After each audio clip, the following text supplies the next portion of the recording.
Hey, Sharon here from Siput Park. Back again after a long while out in the wilderness somewhere. I gotta say, been quite busy with a lot of stuff. I was in the hospital for 2 weeks. Right? Out recovering 1 month. Then there was the fasting month, and then there was the Eid celebration in Malaysia, which is Hari Raya. I believe it's not late for me to say Selamat Hari Raya to you guys out there who's celebrating Eid. Anyway, not here to talk about Siput Park. We are still going strong. There's a competition coming up within a couple of months, a huge one, probably in Asia. Right? Not here to talk about this. This baby right here is what I'm gonna talk about today. Right? This came in yesterday along with this. This is actually the Voodoo KLR M. The compound that I chosen is the red compound. Right? Got a pair of this. Where you can get it, www.ottsix.com. I don't know whether you can still order it. Is it in stock or not? The pre-orders were gone fast, I guess. Right? We in Malaysia, the Voodoo team driver, Haji Jaiz, Suwardi and myself were quite lucky to snatch a few for ourselves. So this is the number one thingy. Second thing is this. It's a long description, but this is basically the 3-stage form for sub 10 pounds. Yep, sub 10 pounds from Voodoo. A new thing, the most quite noticeable thing for me would be the center part right here. Normally it would be a harder compound than this one, but this is quite a soft form. We'll see. I'm gonna try this out very soon. Let me just stir up into this. So there you go, nothing much over there, and let's get this baby out. If you've seen my picture, I've already taken one set out earlier, so I'm not surprised to see this because I know how good Voodoos are. I've been using Voodoo KLR for the most part and most of my competition. Hang on, let me just move the what do you call this, camera closer. Hey, so there you go. So this is the Voodoo KLR M. What can I say about this? This is 4.75. This is the most aggressive looking tire to date, which comes out from Ottsix. I've seen a lot of videos, particularly from Gabriel. I believe it was Gabriel who played around with this. I think people have also played this on the rocks, on mud and everything. It seems to be performing really well, which surprises me because I was I had we call this I thought it was meant for mudding only because it was KLR M.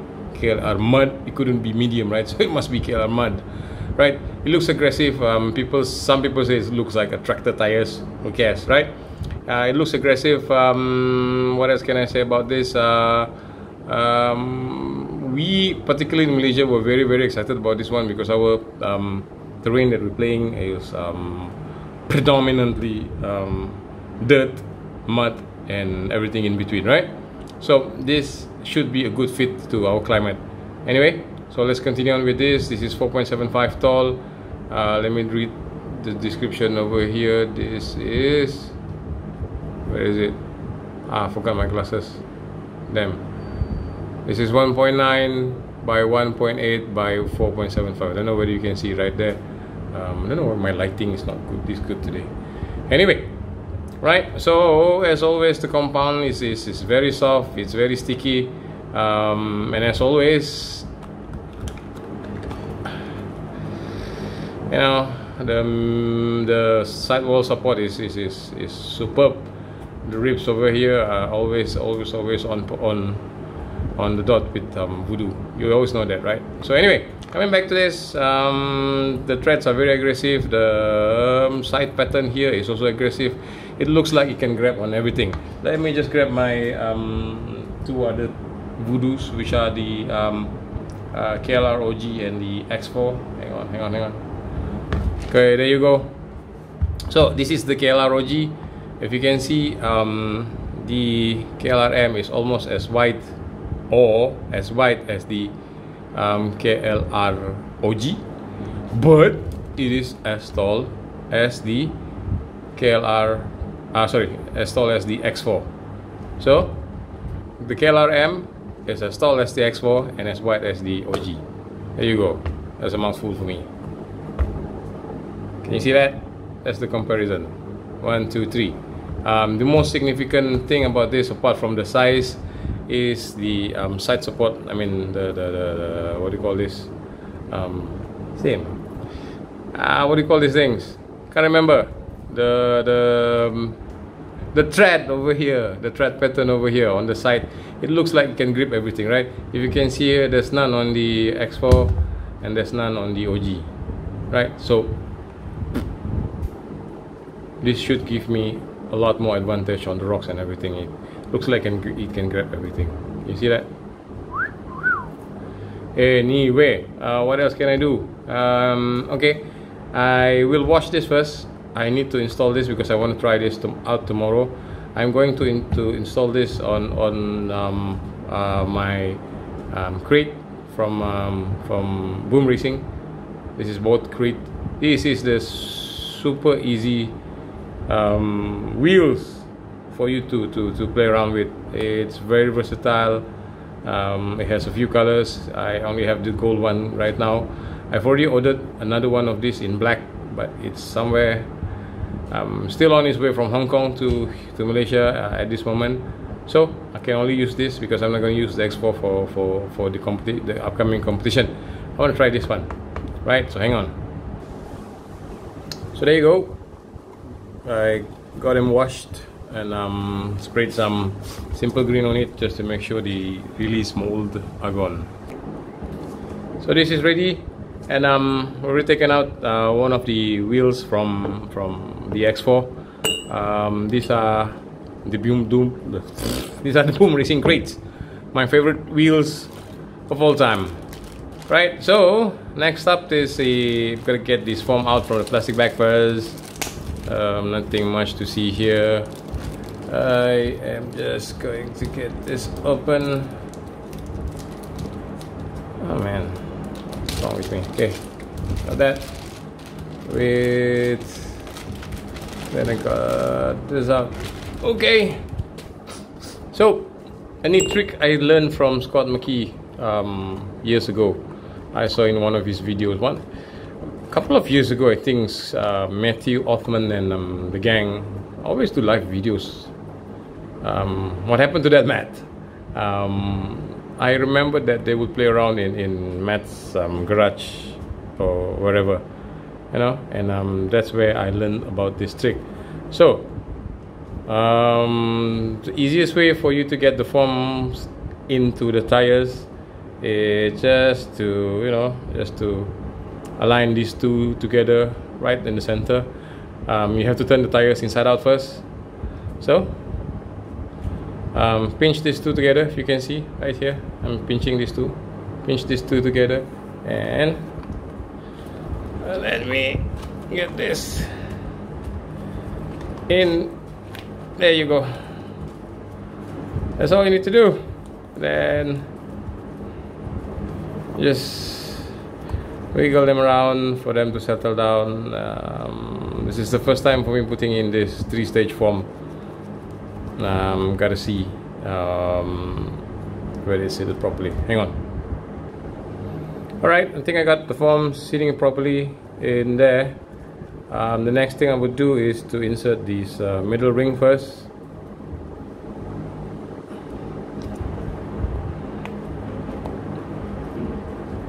Right, and align that properly.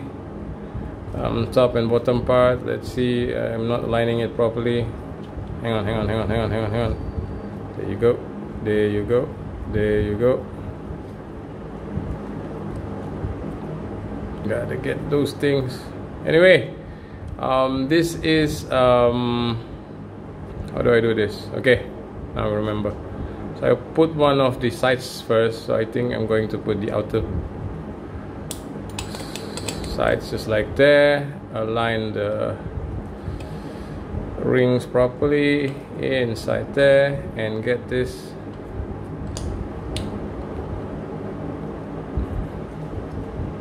sitting just like that.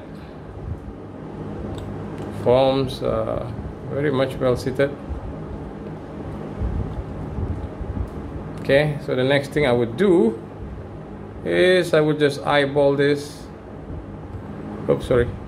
Just eyeball this to where it's supposed to be and press it down. So these two sides will be clamped together in there. But you need to make sure it's seated properly on the beads. There you go. If everything is sitting properly, let's do this. This is the first time of me doing this, so bear with me if anything goes wrong.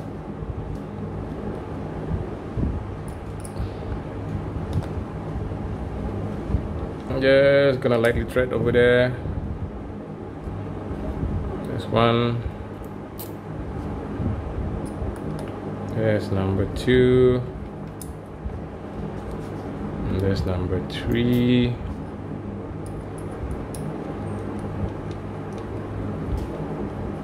Okay, as soon as I get these 3 in, just gonna check again whether it's okay. Now I'll thread it in as much as possible. First, balancing on this 1, 2, 3 screws, and let's see what happens. I don't know whether I get it right the first time or how.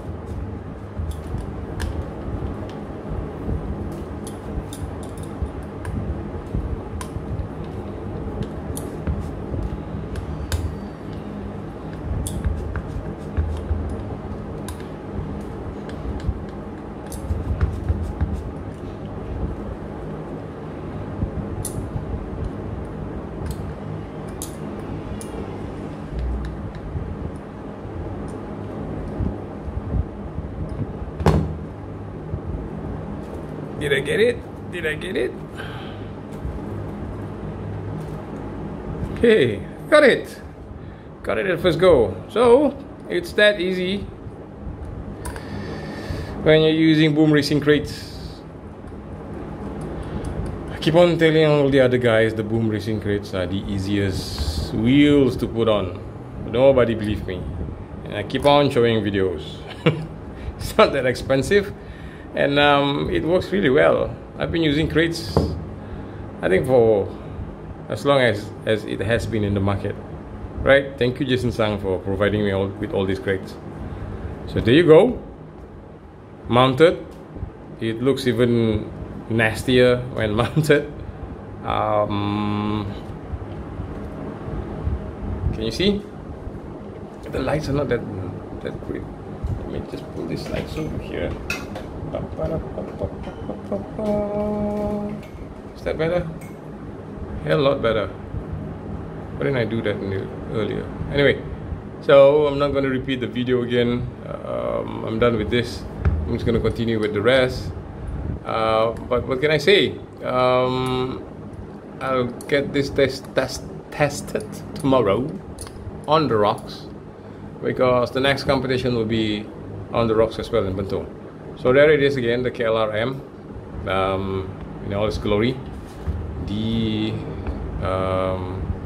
KLR OG, and now one of the other KLR X4. Can you see?